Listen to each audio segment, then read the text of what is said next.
తెలంగాణ ద్వితీయ వార్షిక విత్తన పండుగ రంగారెడ్డి జిల్లా అంశాన్పల్లిలో జరుగుతుంది. 3 రోజుల పాటు జరిగేటువంటి ఈ పండుగలో రైతులు పెద్ద ఎత్తున పాల్గొంటున్నారు. అయితే విత్తనాలను కూడా ఏర్పాటు చేసి వివిధ రకాలైనటువంటి స్టాల్స్ని ఏర్పాటు చేశారు. దీనికి గ్రీన్ ఫాల్ రెవల్యూషన్ అనేటువంటి కౌన్సిల్ ఫర్ గ్రీన్ రెవల్యూషన్ అనేటువంటి సంస్థ నిర్వహిస్తున్నది. సో ఇక్కడ ఎట్లాంటి విత్తనాలు లభిస్తున్నాయి, రైతులు ఏమంటున్నారు, ఇట్లాంటి విషయాన్ని గ్రౌండ్ రిపోర్ట్లో తెలుసుకుందాం.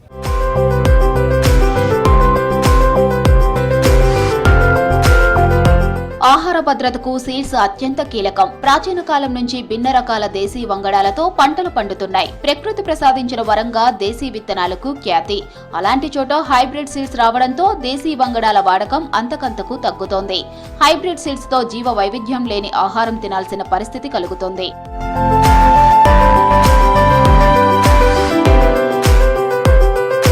ఇలాంటి తరుణంలో పురాతన సంప్రదాయ దేశీ వంగడాలు పంటలను సంరక్షించుకోవాల్సిన బాధ్యత అందరిపై ఉన్నది. లోకల్ సీడ్స్ పై కర్షక లోకంలో పెద్ద ఎత్తున అవగాహన కల్పించేందుకు స్వచ్ఛంద సంస్థలు నడుం బిగించాయి. రంగారెడ్డి జిల్లా కడతాల మండలం అన్మాస్పల్లిలో వ్యవసాయ శాఖ కోఆపరేషన్ తో జాతీయ తెలంగాణ ద్వితీయ వార్షిక విత్తన పండుగగా గ్రాండ్ గా జరుగుతోంది. విత్తనాలని కాపాడి ఇట్లా మెత్తగంపు ఉన్నది కదా, ఇట్లా మెత్తేసి రైతులకు అందరికి పెద్దోళ్లకు విత్తనాలు ఇచ్చి ఒక్కటికి ఒక అడ్డడిస్తే 2 అడ్లు వాపస్ వస్తాయి మాకు పంట మీద. మళ్ళీ కొన్ని రకాల ఇంట్లో రబ్బీ ఉన్నాయి, కొన్ని పూనాసకు పండేటి ఉన్నాయి, వానకు పండేటి ఉన్నాయి. ఇప్పుడు ఇక్కడ ఇవి అన్నీ ఉన్నాయి కదా, ఈ శనిగ, ఔష, కుసుమ, సిరిశనిగ ఇవన్నీ ఇప్పుడు ఈ రబ్బీ పంటలు అన్నమాట. ఇప్పుడు భూమిలు ఉన్నాయి అన్నమాట. ఈ పంటలన్నీ ఇంకా రాలేదు కదా కోతకు, నెల అయితే ఇవన్నీ పంటలు వస్తాయి అన్నమాట. పజ్జొన్నలు, ఈ ఆరుగులు, సామలు, ఈ నువ్వులు, కొడి సామలు, వడ్లు ఇవన్నీ రాసి అయినాయి అన్నమాట పునాసకు. ఇప్పుడు ఏమున్నదంటే భూమి మీద రబీ పంటని ఉన్నది. ఇక అనుములు ఉన్నాయి, కొన్ని జాగాలు అయిపోయినాయి. మొత్తం ఇప్పుడు రబీ పంటని ఉన్నది సార్. కూరగాయలు కానీ, పప్పు ధాన్యాలు కానీ, నూనె ధాన్యాలు కానీ అన్ని రకాలతోని పసుపు, అల్లము, ఎల్లిగడ్డ, ఉల్లిగడ్డ, ఆలుగడ్డ, అక్కడున్న గడ్డలు కూడా అన్ని రకాలు మేము ఇక్కడ తీసుకొచ్చినాయి. మేము ఒక శారణ భాగం తీసుకొచ్చినాము.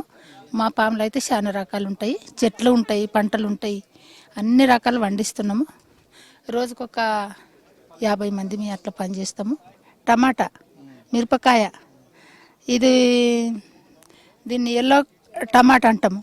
ఇందులో అయితే ఒక 20-30 రకాల విత్తనాలు కలిపి తీసుకొచ్చిన. కచ్చకాయలు, చిన్న మిరపకాయ, బెండకాయ, పల్లికాయ, కాపికాయ, రెక్కల బీర్నిస్, ఇవి మెంతులు, ఇవి ఆనిగం కాయలు. 35 సంవత్సరాల సంది పని చేస్తున్నాము.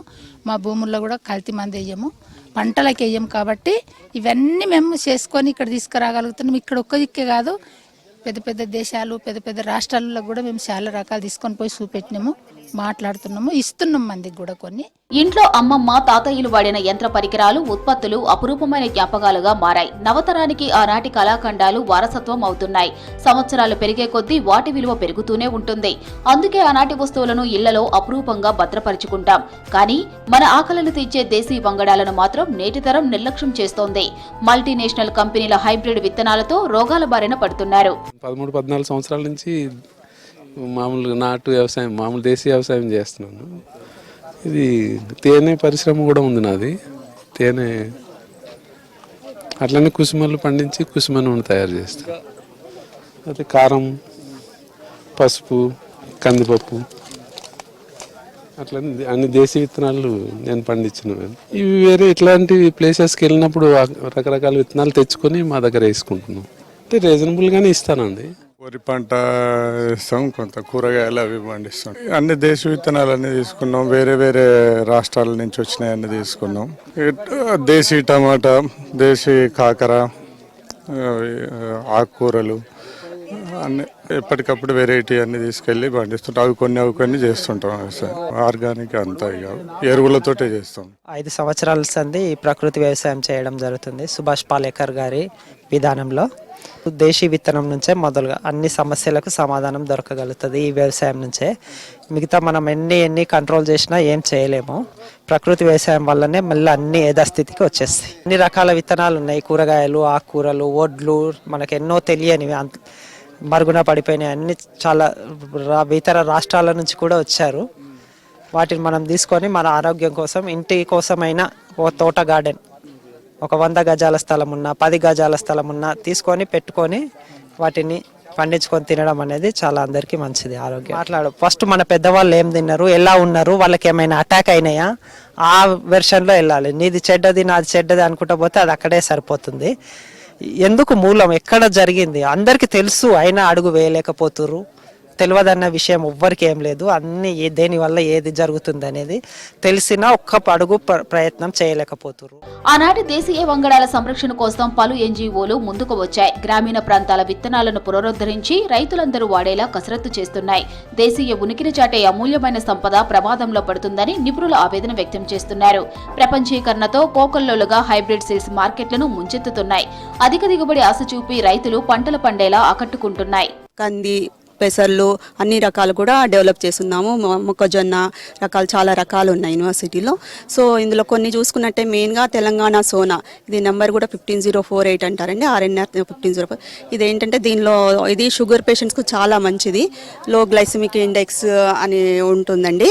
సో షుగర్ పేషెంట్స్కు చాలా, ఇప్పుడు మన దగ్గర తెలంగాణలో కూడా ఈ పంటను చాలా వేస్తున్నారు. ఇప్పుడు ఈ మధ్య కాలంలో రైతులు చిట్టి ముత్యాలని అడుగుతున్నారు. సో దానికి సంబంధించి మేము మా యూనివర్సిటీ నుండి ఒక చిట్టి ముత్యాలకు సంబంధించి ఆ రకంలో ఈ రకం కూడా డెవలప్ చేశారు. చూసుకున్నట్టే దీని RNR 15458 అంటే రాజేంద్ర నగర్ వరి 3 రకం. ఇది చుట్టి ముత్యాలకు సంబంధించిన రకం అండి. జొన్నలో మనకు పాలెం నుంచి RRS పాలెం నుంచి మనకు పాలెం పచ్చజొన్న అనేటువంటి వెరైటీ ఉంది. చాలా ఎక్కువ ఏరియా ఉంది ఇది. సో మంచి దిగుబడించినటువంటి రకము, మరియు ఏంటంటే రొట్టెకి నాణ్యమైనటువంటి రకం ఇది. అందులో మనకు తెల్లజొన్న CSV 41 అనే రకం కూడా మనకు అందుబాటులో ఉంది. అదేవిధంగా మనకు ఒకవేళ సజ్జలో కనుక చూసుకుంటే PHB మనకు 1625 అనేటువంటి హైబ్రిడ్ రిలీజ్ అయింది. అదేవిధంగా మనకు రాగు లోపల PRS 38 అనేటువంటి వెరైటీ కూడా మనకు పాలెంలో అవైలబుల్ ఉంది. దాంతోపాటుగా మనకు ఆముదం కూడా మనకు అవైలబుల్ ఉంది. ఇది మనకు పాలెం రీసెర్చ్ స్టేషన్ అందు. సో మిగిలిన మనకు మినుములు కానీ, లేదంటే మనకు ఇది ప్రధానంగా మనకు PRG 176 అనేటువంటి ఉజ్వల రకం. ఆ ఉజ్వల రకం మన కంది అనేది మనకు ఏదంటే నార్మల్గా మన సాధారణంగా 150 రోజుల వరకు ఉంటుంది, 150 నుంచి 180 రోజుల వరకు కంది పంటకాలం ఉంటుంది. కాకపోతే దానికి మనకు ఉన్నటువంటి అతి తక్కువ స్వల్పకాలం ఉన్నటువంటి రకము 130 నుంచి 135 రోజుల లోపల వచ్చేటువంటి రకాలు మనకు ఇవన్నీ ఉన్నాయి. వీటి ఒక సీడ్ మనకు జూన్ అంటే ఇది ఖరీఫ్ స్టార్ట్ అయ్యేటువంటి స్టార్టింగ్ లోపల మే ఇది లాస్ట్ వీక్ నుంచి కానీ జూన్ యొక్క ఫస్ట్ వీక్లో మనకు సీడ్ అవైలబిలిటీ ఉంటుంది. మీకు ఏమైనా సీడ్ కావాలంటే ఖచ్చితంగా తీసుకోవచ్చు మీరు. We are from Konda Laxman Bapuji horticulture university. నేను టర్మరిక్లో మేము ఇక్కడ ఒక 10 వెరైటీస్ డిస్ప్లే చేసాము టర్మరిక్లో. సో ఇది వచ్చేసి దుగ్గిరాల రెడ్, ఇది మనకి ఎర్రగుంటూరు అని అంటారు. మనకి మామూలుగా తెలంగాణ ఏపీలో ఎక్కువగా కల్టివేట్ చేసే వెరైటీ దుగ్గిరాల రెడ్. దీంట్లో వచ్చేసి మనకి 2 నుంచి 2.5% కర్కుమిన్ కాన్సన్ట్రేషన్ ఉంటుంది. అండ్ ఇది వచ్చేసి బ్లాక్ టర్మరిక్ అంటాము. ఈ బ్లాక్ టర్మరిక్లో ఇది మనకి మెడిసినల్ వాల్యూ ఉంటుంది. And this is Pitambar variety from the Kerala. We are collected from Kerala. And this is the Salem variety. Salem variety is from Tamil Nadu, and this is the mango turmeric antamu. So this is mainly we can use it for the pickles or it is having the raw mango taste. And this is the Lakadang variety from Meghalaya. So it is having the highest curcumin in our region also, almost 3 to 4% it will get the curcumin concentration. And Rajendra Sonia is from the Kerala, and this is also this Rajapuri is also from Kerala varieties.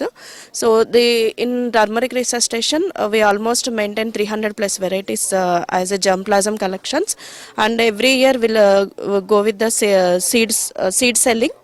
The rhizome, fresh rhizomes will be sold to the farmers during the month of May month. Alage at the same time we'll produce the pro-tray plants also distributed to the farmers at the time of the April ending or May first week. అయితే కొత్త వంగడాల్లో పోషక విలువలు నామమాత్రంగానే ఉంటాయంటున్నారు నిపుణులు. వరిలో కొత్త వంగడాల వాడకానికి రసాయనాల వాడకం విపరీతంగా పెరుగుతోందని భారత వ్యవసాయ పరిశోధనా మండలి సైంటిస్టులు తమ రీసెర్చ్లో తెలిపారు. ఈ ప్రమాదాన్ని ముందే ఊహించిన నిపుణులు, NGO ప్రతినిధులు దేశీయ విత్తనాల సంరక్షణపై దృష్టి సారించారు. పునరుత్పత్తిలో అదే బీజం అదే మొదలవుతుంది. అట్లాంటిది విత్తనం కాలక్రమంలో ఈ జన్యు మార్పిడి వల్ల, సంకరం వల్ల ఏమైందంటే విత్తనం రైతు చేయి దాటిపోయి కంపెనీలు, కార్పొరేట్ల చేతికి పోయింది. అట్లా కాకుండా సంప్రదాయ విత్తనం అయితే అది భూసారాన్ని పరిరక్షిస్తుంది, రైతును పరిరక్షిస్తుంది, వ్యవసాయాన్ని సుస్థిరం చేస్తుంది. కానీ కాలక్రమంలో వచ్చిన పరిణామాల వల్ల ఆ పరిస్థితి తప్పిపోయింది. ఇప్పుడు మనం ఏమంటున్నామంటే ఆహారోత్పత్తి సమృద్ధిగా జరుగుతుంది కదా, కానీ అది విషతుల్యం కాకూడదు. ఆహారమే ఆరోగ్యానికి కారణం.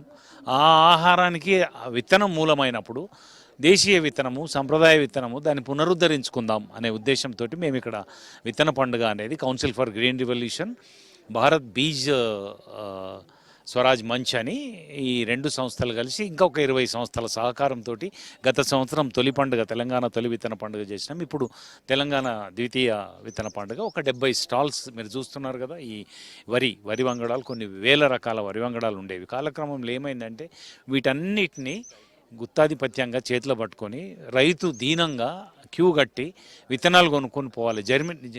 టర్మినేషన్ సీడ్ వచ్చిన తర్వాత వాడు ప్రతి సంవత్సరం విత్తనం కొనాల్సిన పరిస్థితి వచ్చింది. ఇంతకుముందు అట్లా ఉండేది కాదు.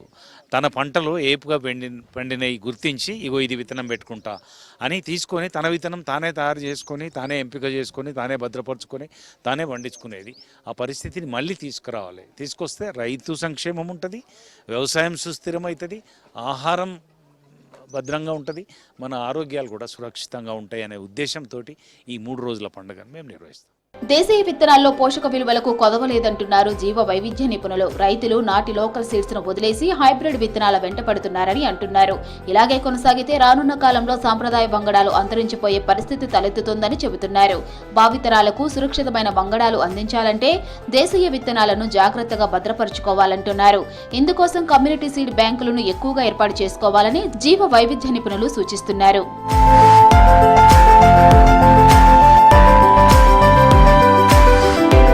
తెలంగాణ ద్వితీయ వార్షిక విత్తన పండుగ చాలా ఘనంగా జరుగుతుంది. 3 రోజుల పాటు జరిగే కార్యక్రమంలో ఈరోజు మొదటి రోజు కూడా పెద్ద ఎత్తున రైతులు కూడా పాల్గొన్నారు.